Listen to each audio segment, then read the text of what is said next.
नमस्कार। DD news के इस विशेष बुलेटिन में आप सभी का स्वागत है। मैं हूं आपके साथ भावना नैयर और मेरे साथ है मेरी सहयोगी बीना सिंह, जो आप तक सांकेतिक भाषा में खबरें प्रस्तुत करेंगे। शुरुआत करते हैं सुबह की सुर्खियों के साथ। देश को आज मिलेगा पहला कंटेनर ट्रांसशिपमेंट बंदरगाह। प्रधानमंत्री नरेंद्र मोदी केरल में विझिंजम डीप वाटर पोर्ट का करेंगे उद्घाटन। आंध्र प्रदेश के अमरावती में भी 58,000 करोड़ रुपए की परियोजनाओं की करेंगे शुरुआत।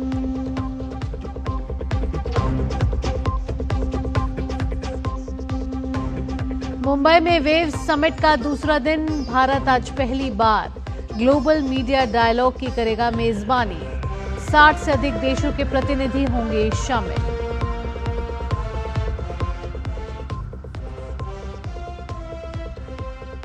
वित्त मंत्री ने रिकॉर्ड जीएसटी कलेक्शन को बताया भारतीय अर्थव्यवस्था की मजबूती का आधार। अप्रैल में 2.37 लाख करोड़ रुपए संग्रह के साथ जीएसटी में 12.6% की वृद्धि।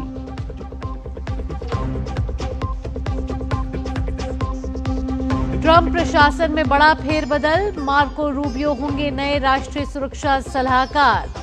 वहीं अमेरिका अदालत ने वेनेजुएला में निर्वासन के लिए मौजूदा कानून के इस्तेमाल को बताया गैर कानूनी।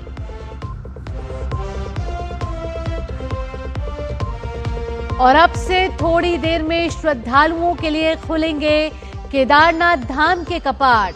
108 क्विंटल फूलों से सजा है बाबा का दरबार।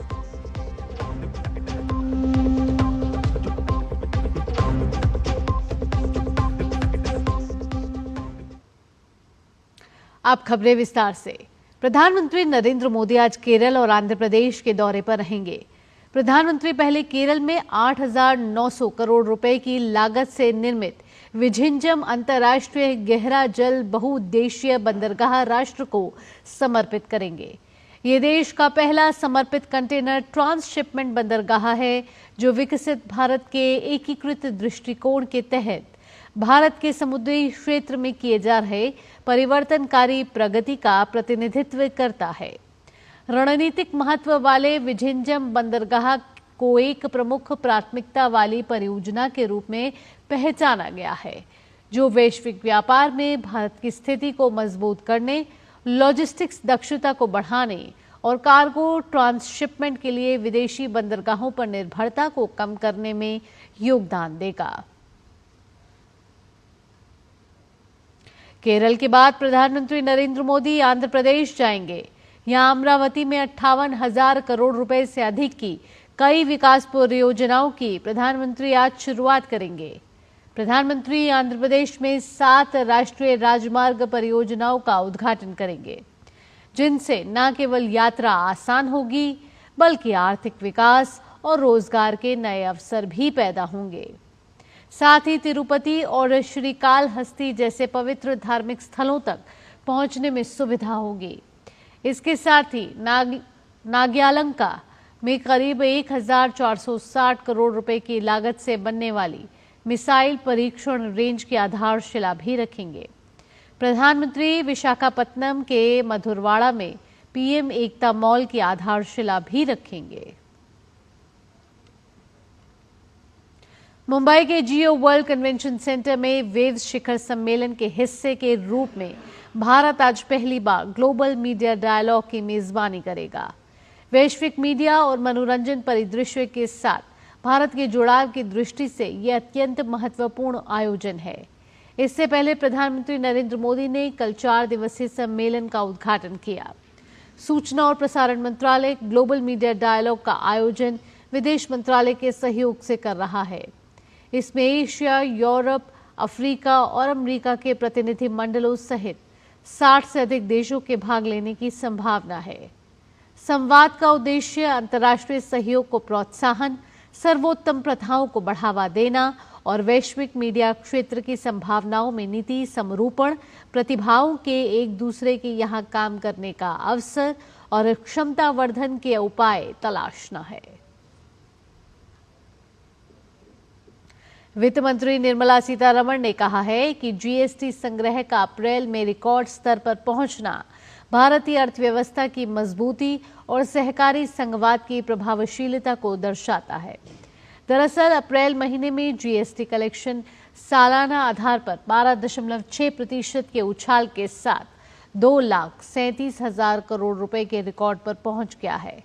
सरकार ने अप्रैल के महीने में कुल 27,341 करोड़ रुपए का रिफंड जारी किया, जिसमें 48.3% की वृद्धि हुई है।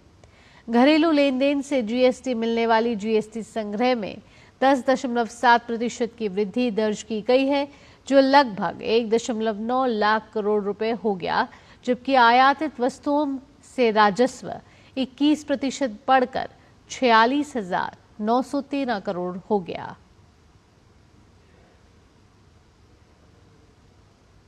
बाबा केदारनाथ धाम के दर्शन आज से होंगे।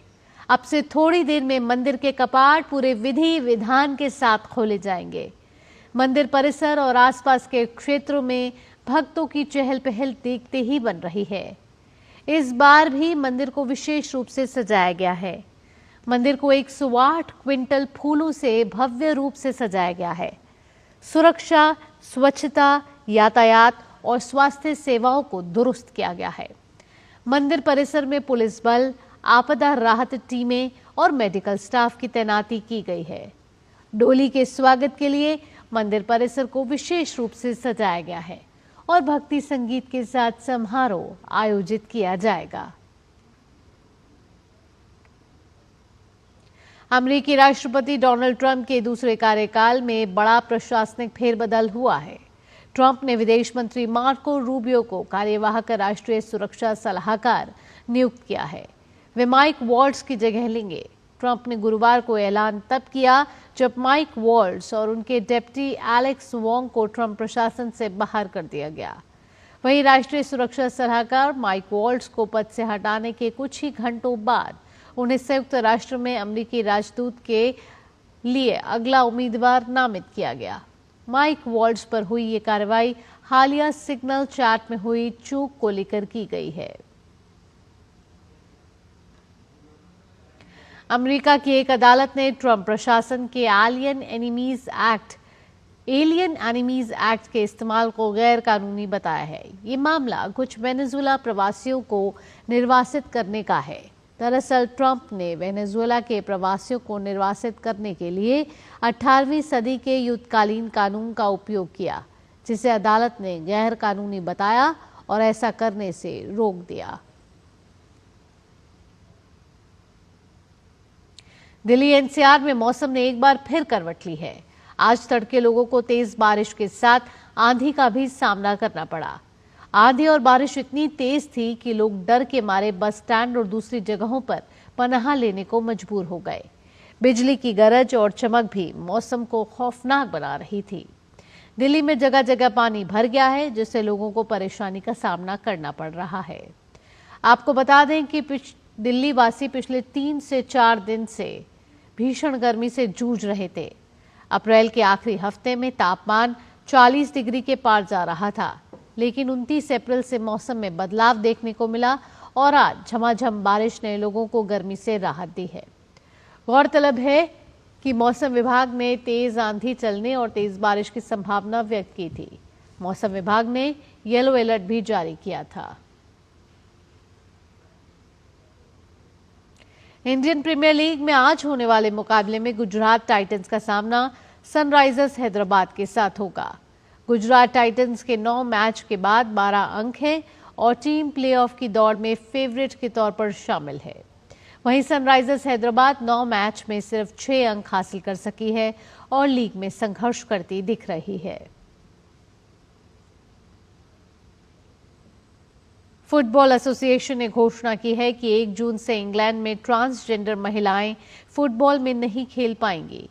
ये निर्णय सर्वोच्च न्यायालय के उस फैसले के बाद आया है जिसमें ये कहा गया था कि समानता कानून के तहत एक महिला को जैविक लिंग से परिभाषित किया जाता है। एफए की ओर से ये घोषणा स्कॉटिश एफए बोर्ड द्वारा ये निर्धारित किए जाने के ठीक एक दिन बाद आई है कि सीजन 2025-2026 की शुरुआत से केवल जैविक महिलाओं को ही प्रतिस्पर्धी लड़कियों और महिलाओं के फुटबॉल में खेलने की अनुमति दी जाएगी, जिसका संचालन स्कॉटिश एफए द्वारा किया जाता है। स्कॉटिश एफए के साथ कोई भी ट्रांस खिलाड़ी पंजीकृत नहीं है। इसी के साथ इस विशेष बुलेटिन में इतना ही। मुझे और मेरी सहयोगी बीना के साथ फिलहाल के लिए टीम को दीजिए अनुमति। नमस्कार।